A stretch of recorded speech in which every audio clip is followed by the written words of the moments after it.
1º de dezembro de 2017, estamos aqui com a dona Vilma para um depoimento do projeto sobre história das escolas. Então, Vilma, primeiramente, pegar os seus dados pessoais para registro histórico. Nome completo. Vilma Dutra Faria Rodrigues. Onde a senhora nasceu e quando? Nasci no município de Frutal, em 28 de novembro de 1949. Seus pais, quem eram? Meus pais, meu pai João Faria de Oliveira, Doracina Dutra de Faria. Todos os dois falecidos, infelizmente. Qual que eram as atividades deles? Meu pai sempre foi pecuarista, né? E minha mãe do lar, né? Antigamente as mulheres se dedicavam à família. Né? E a sua infância foi aonde? A minha infância, até os 11 anos, foi mesmo... Meu pai tinha um sítio, uma fazendinha, né? E foi lá que nós nascemos e crescemos, né? Aí eu estudei em escola da zona rural até o 3º ano. Naquela época, a 4ª série não podia fazer na zona rural. Então a gente tinha que vir para a cidade para terminar o Fundamental 1, né? Que é o curso primário. Então aí, aos 11 anos, né? Porque também entrei na escola já um pouco mais tarde, porque na fazenda não tinha escola, né? Naquela época. E aí eu vim para a cidade e terminei, né, o curso primário e fiz o fundamental, o ginasial, o normal, né? E fiz a faculdade depois que eu me casei. E como que era o ambiente familiar? Vocês viviam numa casa, na zona rural? Sim, nós vivíamos numa casa na zona rural, né? Assim, meu pai sempre foi uma pessoa muito simples, né? Então a gente viveu de maneira muito simples, né? E aí, então, quando a gente veio para a cidade, que digamos assim, a gente mudou de vida, né? Aí tudo mudou, né? E felizmente, assim, foi tudo muito bom. Meu pai foi muito lutador, né? Foi um homem muito trabalhador. E ele nos deu tudo assim que era necessário para viver bem e com dignidade, né? Nós, mulheres, na fazenda, a gente, o maior serviço que se fazia era abrir uma porteira, porque ele era machista até nisso. Serviço de mulher é serviço de mulher, serviço de homem é serviço de homem. Então, para ele sempre dizia, né, que a gente tinha que estudar, porque fazenda não dava camisa para ninguém. Sim. E outra coisa, como primeira escola que você foi?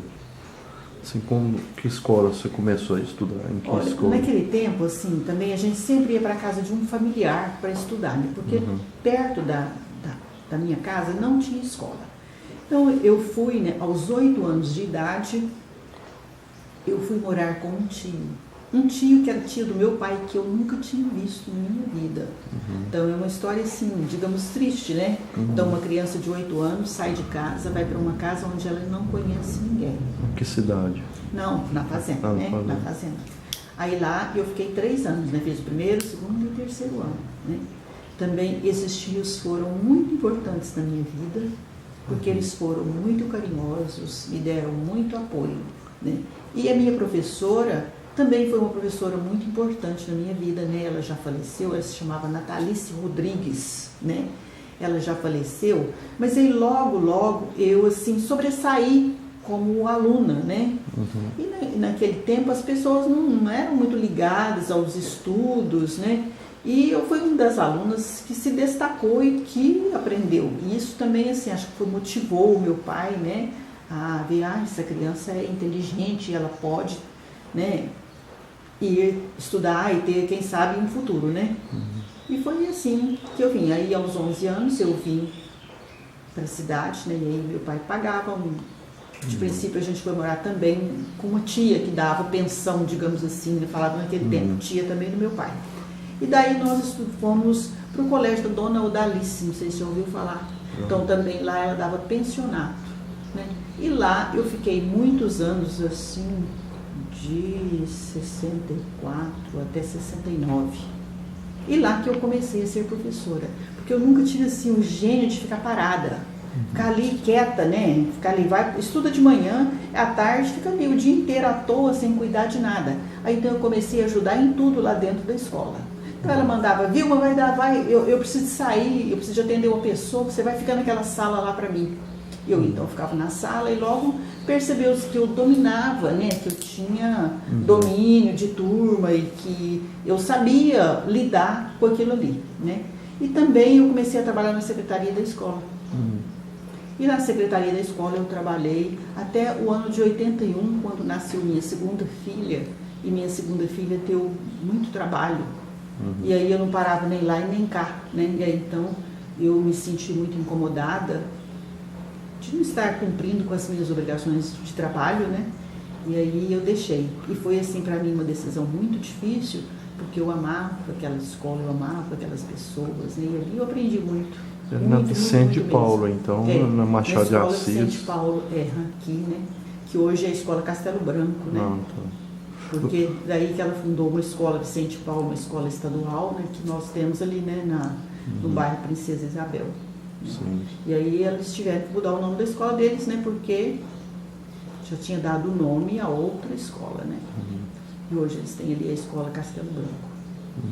Agora na fazenda lá, você lembra o nome tinha nome essa escola? Eu acredito que não. Eu não me lembro assim. Qual região se tinha que era? Nome. Mas na região, eu acredito que se chama São Mateus. Eu acho que é por ali. Eu não sei. Assim, o nome. É bem assim, eu acredito que seria uns 6, 8 quilômetros da fazenda do meu pai. E assim, meu pai me levava a cavalo. Ele me levava na sexta, no domingo, né? E me buscava na sexta-feira à tarde. Eu ficava a semana toda lá. E naquele tempo era a cavalo que eu ia e voltava. Que eram nomes de escritores, tinha umas escolas. Eu não me lembro assim. Eu tenho a relação ali. Se a escola tinha nome, assim, eu não me lembro. Eu acredito que era escola não oficial. Porque naquele tempo, os fazendeiros, né, esse Estil, ele contratou essa professora, era ele quem mantinha. Né? Quem que era o fazendeiro? Ele se chamava João Correia de Oliveira. Que talvez ia ser municipal também, teve muitas escolas municipais. Pode ser, né? Pode ser. Depois eu olho na minha listinha. Eu tenho. Natalice Rodrigues, eu não lembro assim, o Rodrigues de quê? E ele era o João Correia de Oliveira, né? Uma pessoa assim bastante conhecida, né? Ele foi um homem assim muito bom naquela época, ele era considerado um homem de posses, né? E era assim uma pessoa muito boa, muito querida por todos. Agora, lembranças marcantes da época de escola, você tem mais alguma assim? Eu acredito que essa questão de ter saído de casa foi uma das lembranças mais marcantes, né, da minha vida.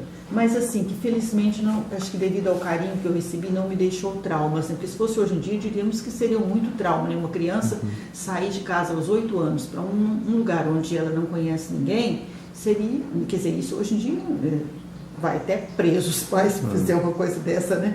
Geralmente sai depois da juventude. Hoje também a gente tem escola onde quer que esteja, né? Onde quer que você esteja, você tem acesso à escola, né? Naquele tempo era tudo muito difícil, né? Agora, por que você escolheu ser professora?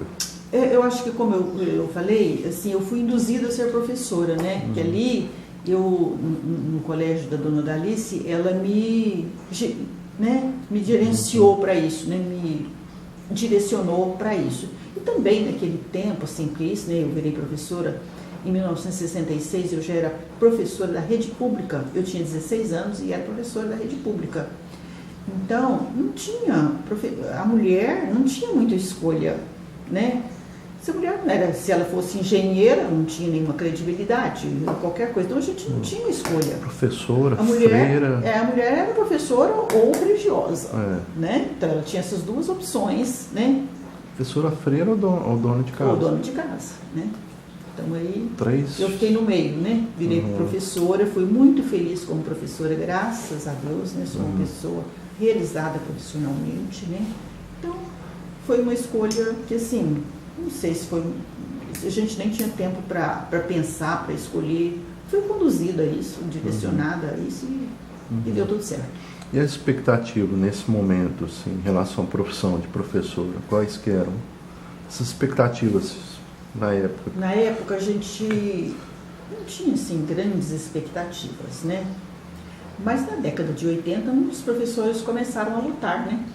pela carreira, pela profissão, né?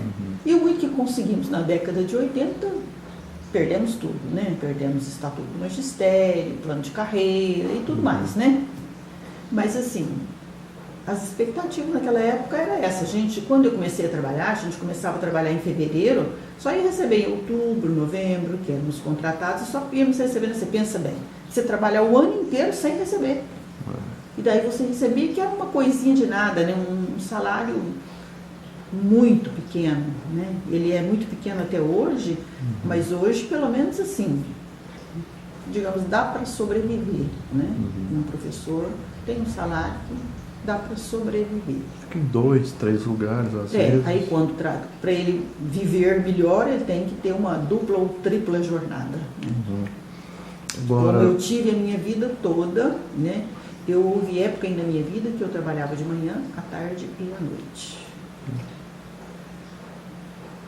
Tripla jornada, né? Tripla jornada.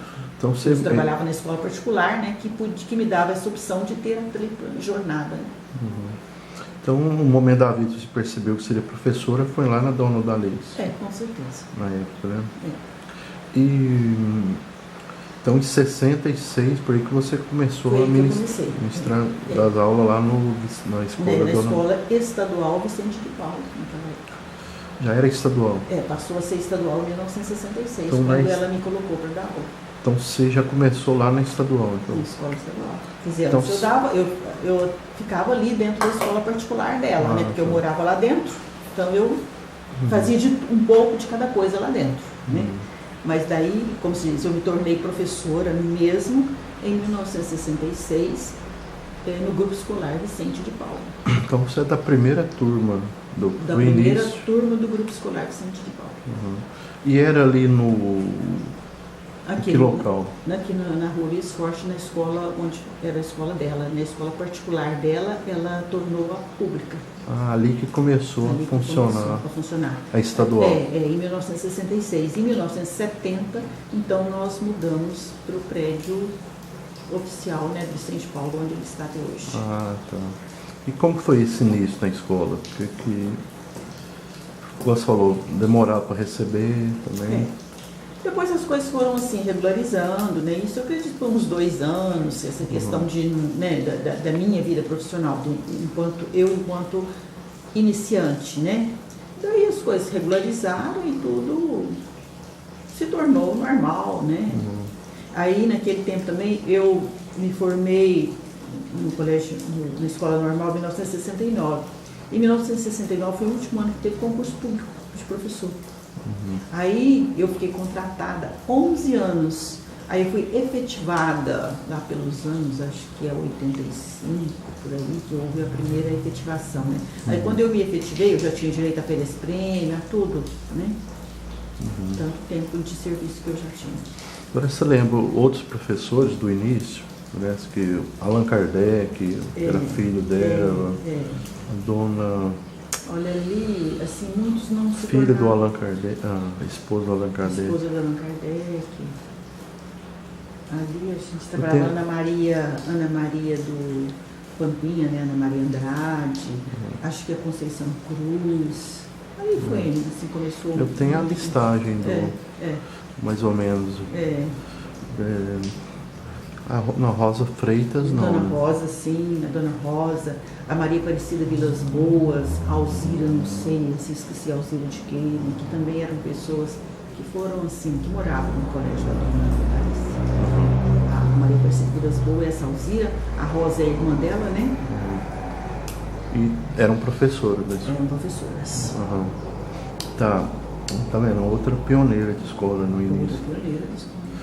Por isso que eu falo, não tem como, você vai conversar com a pessoa, não, eu vou fazer só da escola tal. Acaba conversando sobre várias escolas, não tem. Várias escolas, porque a história da gente é essa, né? A história da educação é essa, a gente acabou atuando em várias escolas, né? E o prédio lá, como que, era o mesmo prédio da escola que tem lá hoje? Hoje em dia eles assim, fizeram muitas melhorias, muitas alterações, mas era aquilo ali. E os alunos de lá, geralmente vinham de onde? Vinham de todas as partes da cidade, né? Porque lá funcionava basicamente à noite. Naquele tempo só tinha então o Ginásio Brasil e o Vicente Paulo, que funcionava à noite. Não era ginásio também? Era ginásio. Enquanto particular, né? Não, mas enquanto particular. Não, enquanto público só ensino fundamental 1. E aí, nessa época de particular, aí tinha alunos vindo de todas as partes, né? Mas assim, enquanto escola pública, e principalmente era do 15, né, que a gente falava, né? Ali do 15, o bairro 15 de novembro, né? Que era assim o lugar. E acabava dividindo alunos com Frei Teodósio, que também sempre esteve localizado ali, né? Que era... E a diretora como que era a diretora do Vicente Paulo Estadual? Quando estadualizou, era a dona Dalice, que ficou por poucos dias depois da estadualização, porque naquele tempo também ela não tinha formação pedagógica, né? E isso era exigido. Então, foi nomeada a diretora Magda Chagas Miziara. A Magda, com ela eu trabalhei 20 anos. Ela está na minha lista, mas ele nunca consegue se encontrar, porque parece que ela viaja muito. Atualmente eu soube que ela está em Brasília, na casa do irmão. Assim, umas 2 vezes, eu estou viajando para ir para Uberlândia, o casamento. Outra ali era Brasília, né, para fazer. Uma hora a gente se encontra, né? E outra coisa, solenidades. Nesse início tinha solenidades na escola? Formatura, 7 de setembro. As formaturas tinham, o 7 de setembro era muito mais assim, empolgante do que hoje, né? Naquele tempo os alunos desfilavam, né? Tinha as fanfarras, mesmo pequenas, não como houve uma época que teve grandes fanfarras, né? No Maestro Josino, no Polivalente. No Colégio Comunidade também ela tinha uma pequena fanfarra e ela era uma grande entusiasta das datas cívicas, né? Ela era muito ligada às datas cívicas. O Dia das Crianças também. O Dia das Crianças, isso era uma coisa assim, que naquele tempo não se falava muito, não, eu acho. E o Dia do Professor? Também discretamente, mas assim. Fazia alguma reuniãozinha? Fazia sempre uma festinha, né? Então sempre tinha. O Dia do Professor era comemorado, eu acredito que desde o começo da minha vida profissional. E o Estado, naquela época, acompanhava? Tinha um inspetor que acompanhava? Sempre teve inspetor, né? E assim, inclusive, né, um inspetor, que era o inspetor da escola particular, né, Vicente de Paulo, ele era o professor João Batista. Esse professor, ele me ensinou muito. Grande coisa do que eu aprendi, né, de concursos que eu fui aprovada, porque eu sempre fui uma pessoa muito incomodada. Eu não gosto de que o meu chefe me cobre alguma coisa que eu não tenho conhecimento. Então, ele me levou a estudar, né, a buscar, me atualizar e saber e conhecer as leis que regiam a escola, né? Então, esse professor, além de que ele me ensinava, então, eu ficava incomodada de não saber e buscava estudar e procurar saber das coisas, né? Então, ele foi uma pessoa, assim, que eu considero importante no meu aprendizado. Nesse início, a escola tinha biblioteca, a estadual Vicente Paulo? Tinha, muito pequena, né? Uma biblioteca muito modesta, né? Desde que nós mudamos para aquele prédio lá tem a sala destinada à biblioteca, é uma sala assim ampla, né? Uma sala boa, que é a sala que funciona até hoje, né? Mas assim, a biblioteca das escolas, eu acho que ela foi se enriquecendo mais na década de 80, né? Quando a literatura ficou mais diversificada, porque antes a gente só tinha mais os contos clássicos, né? Então vivíamos disso. Então aí a literatura moderna, eu acredito que ela tenha começado, ela chegou para nós nos anos 80, né? Que nós aqui, que eu tive conhecimento mais da literatura moderna, foi lá pelos anos 80, né? Então, que ela começou a trazer escritores aqui e tal, e mesmo algumas escolas recebiam algum acervo dessa literatura moderna. De programas do governo, do MEC, ou do Estado. Do MEC, né? E então, que isso foi divulgado, que a gente foi tendo acesso e foi, né? E eu gostei muito, né? Fiquei assim, muito motivada, achava muito importante essa literatura moderna. E também eduquei as minhas filhas comparecendo a todos os eventos que tinha na cidade. Eu levava minhas filhas, né, para conhecer os autores, eu adquiria ali um livro que era sempre autografado pelos autores. Então, as minhas filhas já foram criadas assim, né, sendo incentivadas a ler, né? E as minhas netas ganham um livro desde que estão na barriga. Oh. E, viu, a convivência também com os professores, tinha sala de professor, como que tinha as reuniões mensais? Lá, quando nós, né, assim, eu vou falar sempre do Vicente Paulo, foi onde eu iniciei minha carreira, quando você pergunta sobre essas coisas mais antigas, né? Então, nós tínhamos lá a sala dos professores, né, a sala, assim, do nosso convívio. Quando a gente chegava, a gente se dirigia para lá, né? E as reuniões pedagógicas aconteciam sempre também. E aí as reuniões pedagógicas aconteciam na sala da biblioteca, porque a sala dos professores sempre é meio pequena, né? Só cabe mesmo os professores assim no seu turno, né? Quando todos os professores da escola se reúnem, a sala de professores normalmente não comporta todos, né? E a convivência com os alunos, por exemplo? Olha, eu acho que a convivência com os alunos... No pátio ou na sala de aula? Que a convivência com os alunos, eu acho que assim, eu considero que era boa, né? Os alunos naquele tempo tinham mais respeito, né, pelo professor, quer dizer, digamos assim, que os professores também, às vezes assim, a gente era mais autoritário, né?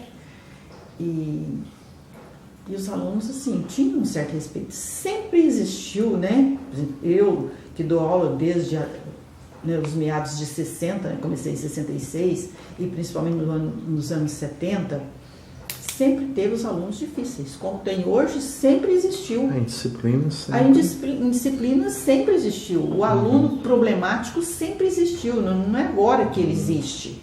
Não, ele sempre existiu. Só que hoje existem os diagnósticos, né? Para, digamos assim, para amparar o aluno difícil, né? Então, aí ele tem síndrome disso, síndrome daquele tempo, e naquele tempo não, ele era apenas um aluno indisciplinado, um aluno difícil. E hoje... Não tinha acompanhamento também, como tem não hoje. Não tinha acompanhamento de psicólogo, de psicopedagogo, de nada, né? Então, era professor e aquele aluno. O professor tinha que resolver e tinha que fazer ele aprender. Né? Não tinha nenhum tipo de apoio extra sala de aula. Né? Nós tínhamos que dar conta de alfabetizar e de tudo. Deixa eu só parar a primeira parte.